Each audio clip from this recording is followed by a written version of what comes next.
Fake ప్రచారాలకు care of address అయినటువంటి YCP మరొకసారి తన ఫేక్ బుద్ధిని అయితే బయటపెట్టే ప్రయత్నం చేసింది. సచివాలయ వ్యవస్థను చంద్రబాబు గారు రద్దు చేస్తున్నారంటూ ఒక విష ప్రచారాన్ని అయితే తెర మీదకి తీసుకొచ్చింది. అది పూర్తిగా అవాస్తవం. సచివాలయ వ్యవస్థను రద్దు చేయటం లేదు, సచివాలయ వ్యవస్థను ప్రక్షాళన చేస్తున్నారు. అంటే అందులో ఉన్న ఏ ఒక్క ఉద్యోగిని తొలగించడం జరగదు. కాకపోతే గతంలో ఏ పనులకు వాడుకున్నారో ఇప్పుడు అదే పనులకు వాడతారు. కానీ విభాగాలుగా విడదీసి వాడే ప్రయత్నం లేదా వాళ్ళ మాతృశాఖకు పంపే ప్రయత్నం జరుగుతుంది తప్ప ఏ ఒక్క ఉద్యోగిని కూడా తొలగించరు. ఎవరు అపోహలు చెందొద్దు. ఇలాంటి ఫేక్ ప్రచారాలు చేయడం వైసీపీకి కొత్త ఏం కాదు. వాస్తవానికి ఎక్కడైనా సచివాలయ వ్యవస్థను రద్దు చేస్తామని చెప్పి చంద్రబాబు గారు గతంలో ఎక్కడైనా చెప్పారా? చెప్పలేదు కదా. ఇప్పుడు కూడా రద్దు చేస్తామని చెప్పాల, ప్రక్షాళన అని మాత్రమే చెప్పారు. జగన్మోహన్ రెడ్డి అండ్ కోకు చెందినటువంటి మీడియా కానివ్వండి, సోషల్ మీడియా కానివ్వండి, దీని మీద అయితే విష ప్రచారం చేస్తుంది. సో సచివాలయ వ్యవస్థ ప్రక్షాళన, గ్రామ వార్డు సచివాలయ ఉద్యోగుల క్రమబద్ధీకరణ, పలువురు కార్యదర్శులను వారి మాతృశాఖకు అప్పగింత, క్లస్టర్ వ్యవస్థతో గ్రామీణ ప్రజలకు సేవలు అందించే యోజన, వివిధ శాఖల అధికారులతో సీఎం చంద్రబాబు గారి సమీక్షలు. వాస్తవానికి ఏంటంటే ఇప్పుడు చంద్రబాబు గారు వేరొక స్టాండ్ తీసుకున్నారు. ఏంటంటే క్లస్టర్ విధానం. అంటే ప్రతి 5,000 మంది జనాభా ఉన్నటువంటి దానికి ఒక క్లస్టర్గా, ప్రతి 5,000 మందిని ఒక క్లస్టర్గా ఏర్పాటు చేసి వారికి సేవలు అందించాలనేది వారి యొక్క ప్రధాన ఉద్దేశం. దీనికోసం ఏం చేశారు, సచివాలయ వ్యవస్థ ఉద్యోగులు కూడా కావాలి. కాబట్టి ఏం చేశారంటే వాస్తవానికి ఇప్పుడు సచివాలయంలో దాదాపుగా 10 మంది ఉంటున్నారు. ఇక్కడ 2 రకాలు. వారికి సక్రమమైన జాబ్ చేయకపోవటం, పని ఉన్న వాళ్ళకేమో తీవ్రమైన పని ఉంటుంది, పని లేని వాళ్ళకేమో అసలు రోజు మొత్తం మీద పని ఉండదు. సో అంటే కొంతమందికి తీవ్రమైన పని ఉంటే కొంతమందికి అసలు పనే ఉండని పరిస్థితి. సో దీన్ని గుర్తించి ఈ లోపాలను సరిచేయడం కోసమే ఒక ప్రక్షాళన తీసుకైతే అడుగులు వేశారు. కాబట్టి ఏంటంటే ఇందులో కొంతమందిని ఏంటంటే అక్కడ సచివాలయాల్లోనే ఉంచుతారు. గతంలో ఏదైతే సచివాలయాలు ఉన్నాయో అవి ఖచ్చితంగా ఉంటాయి, ఎక్కడికి పోవు. అందులో కొంతమంది ఉంటారు, మిగిలిన వారిని వారి మాతృశాఖకి అప్పగిస్తారు. సో ఎవరిని అందులో ఉంచుతారంటే ఏఎన్ఎంని కానీ, విఆర్ఓని కానీ, డిజిటల్ అసిస్టెంట్ని కానీ, సంక్షేమ కార్యదర్శిని కానీ, మహిళా సంరక్షణ కార్యదర్శిని, ఉమెన్ పోలీస్ అన్నాం కదా మనం. సో వీరిని మాత్రమే అందులో ఉంచి మిగిలిన వారిని ఆయా మాతృశాఖలకు, ఫర్ ఎగ్జాంపుల్ వెటర్నరీకి సంబంధించి ఉన్నారనుకోండి, వాళ్ళకి అప్పచెప్పేస్తారు. అలాగే అగ్రికల్చర్కి సంబంధించి ఎవరైనా ఉన్నారనుకోండి, దాన్ని అగ్రికల్చర్ డిపార్ట్మెంట్కి అప్పగిచ్చేస్తారు. సో అలా వారి మాతృ సంస్థకు వాళ్ళు దేనికైతే చెందుతారో వారికి ఇచ్చే విధంగా గ్రామ సచివాలయాలు చేస్తున్నారు. వార్డు సచివాలయాల్లో కూడా సేమ్ కొంతమందిని అందులో ఉంచి మిగిలిన వారిని ఏంటంటే పట్టణ పురపాలక శాఖకు అటాచ్ చేయాలనేది వాళ్ళ ప్రధాన ఉద్దేశం. అంతే తప్ప ఇందులో ఎక్కడా కూడా తీయాలనేది లేదు. సో క్లస్టర్ వ్యవహారం అనేది ఇప్పుడు చంద్రబాబు గారు కొత్తగా తెచ్చింది కాదు.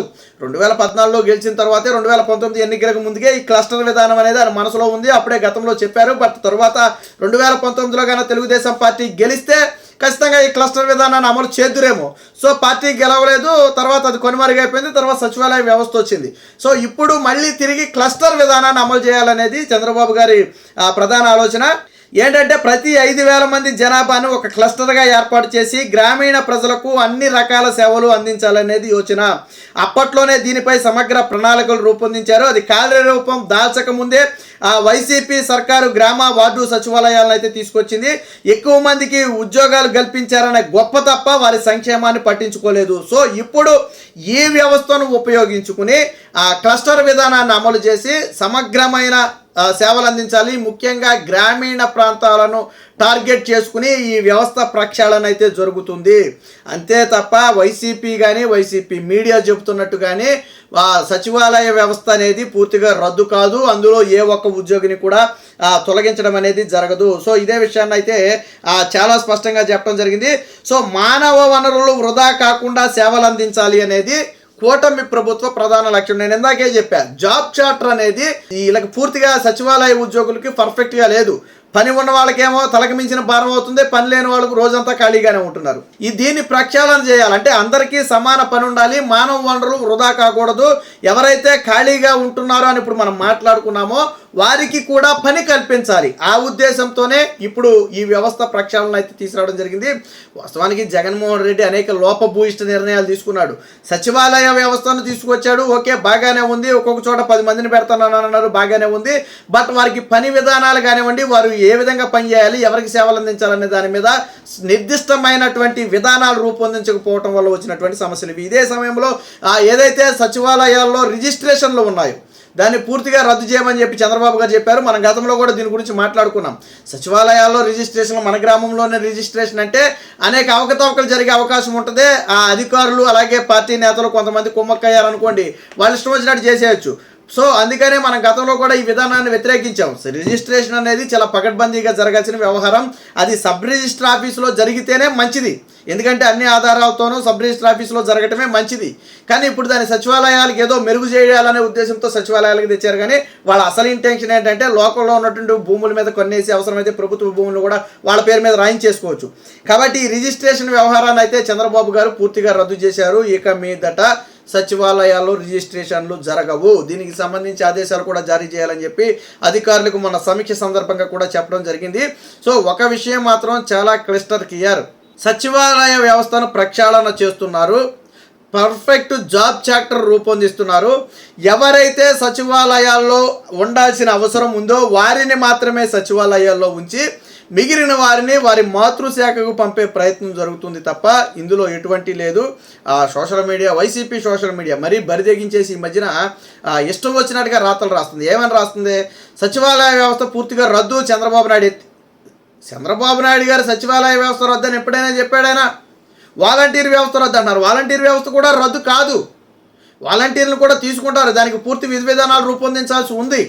ఎందుకంటే ఆల్రెడీ రాజీనామా చేసిన వాలంటీర్ల పరిస్థితి ఏంటి, ఇప్పుడున్న వాళ్ళ పరిస్థితి ఏంటి, కొత్త వాళ్ళని ఏ విధంగా తీసుకోవాలి, ఎంతమందికి ఒక వాలంటీర్ని పెడితే బాగుంటుంది? గతంలో 50 మందికి అన్నారు, ఏమో ఇప్పుడు 100 మందికి పెట్టవచ్చు, చెప్పలేము. లేదా ఇంకా 25 మందిగా పెట్టవచ్చు, చెప్పలేము. సో ఒక విధి విధానాలు రూపొందించాలి. దానికోసం సమయం పడుతుంది తప్ప వేరొక రీజన్ కానే కాదు. సచివాలయ వ్యవస్థ కానీ వాలంటీర్ వ్యవస్థ కానీ రద్దు అయ్యే అవకాశమే లేదు. ముఖ్యంగా సచివాలయ వ్యవస్థ అనేది రద్దు కాదు, అందులోని ఉద్యోగులను తొలగించరు. బట్ ఏంటంటే ఉద్యోగులను డివైడ్ చేసి వారి వారి మాతృశాఖలకు పంపే ప్రయత్నం జరుగుతుంది.